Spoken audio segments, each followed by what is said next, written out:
Hello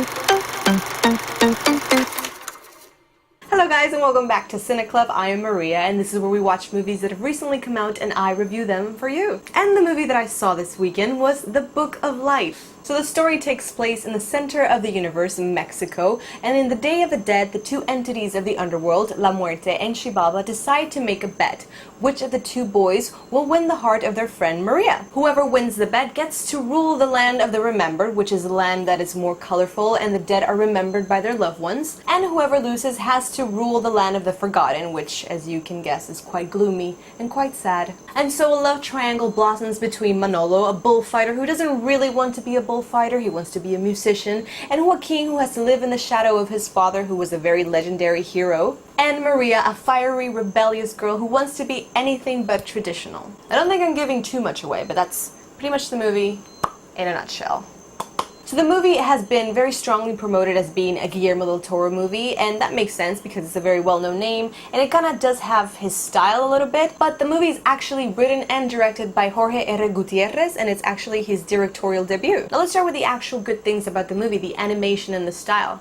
I think from the very beginning it was what people were drawn to for this movie. They were really interested in the look of it and the actual festive and very colorful style that it would bring, and I do think that's probably one of the best things about it. You can tell the design of the human characters were meant to look like some kind of wooden puppets.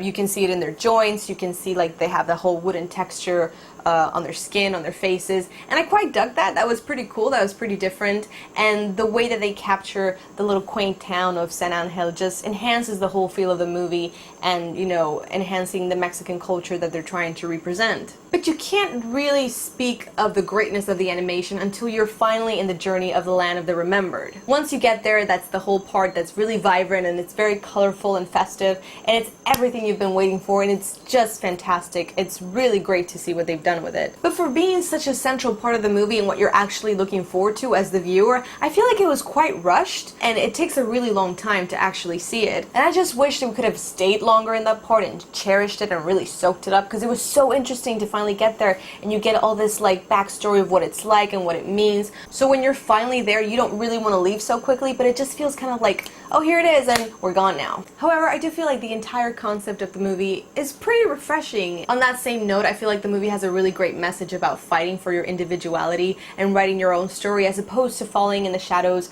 of your parents, of your generation, or what people just want you to be. I really like the fact that the boys are not either good or bad, like there's not the cocky bad guy and the really sweet humble guy, although they kind of look like that, but you get the sense that they're both fighting their own battles and they're both trying to come out of the shadows of whatever, you know, situation they have in their family. And I really like the fact that the girl is not in the damsel in distress box. She's a very independent woman and she doesn't feel the need that she needs to be with the boys or that she has to marry either one of them. I like the fact that she's a very strong, independent character as well. But I also have to say that as colorful and as vibrant and as interesting as this movie can be, it does fall very hard on the cliche side of a story. I don't necessarily mind the fact that it's another love triangle or there's all these other very well-known elements to the story, but I just didn't feel the connection between the characters overall. Like, there's certain characters that you feel are supposed to fall in love and you're supposed to root for their love, but I just don't feel like they lingered in the important scenes enough for me to care about that connection or eventually want them to end up together. So I feel like the movie just didn't give me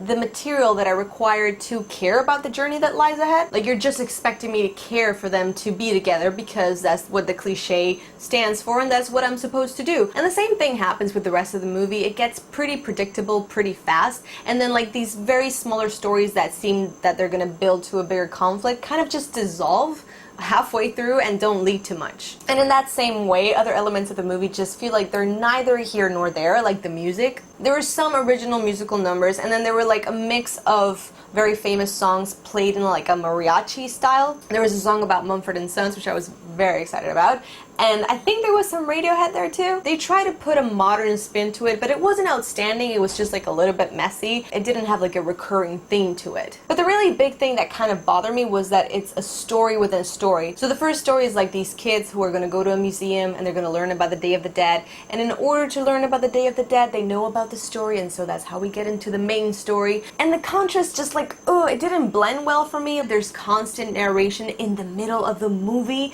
which I feel like it just takes takes away from the moment as you're watching it. There's certain things that just don't need to be narrated, and I feel like if they had left out that entire introduction story to it, it would have been a lot better, and I wouldn't feel like you're constantly telling me what's going on. I get it. I mean, it's pretty self-explanatory. So if I had to rate this movie for you, I would tell you The Book of Life is good if you want to rent it on DVD. I think it showed a lot of promise, and overall, it was okay, but nothing I would probably pick up again to see. But guys, that's just my opinion. Tell me, what did you think about The Book of Life? Also, if you haven't seen it, tell me, what is your favorite non-Disney animated movie? There are plenty of them, and I would love to hear your answers in the comment section down below. If you like this video, don't forget you can give it a big fat thumbs up. It is always appreciated. And if you would like to see more, you can go ahead and click that red button and subscribe to my channel. I got a new movie review every week for you. And if you'd like to see more of this, you can go ahead and find me on Facebook, Twitter, Instagram. I'm all over the place, and I will leave the information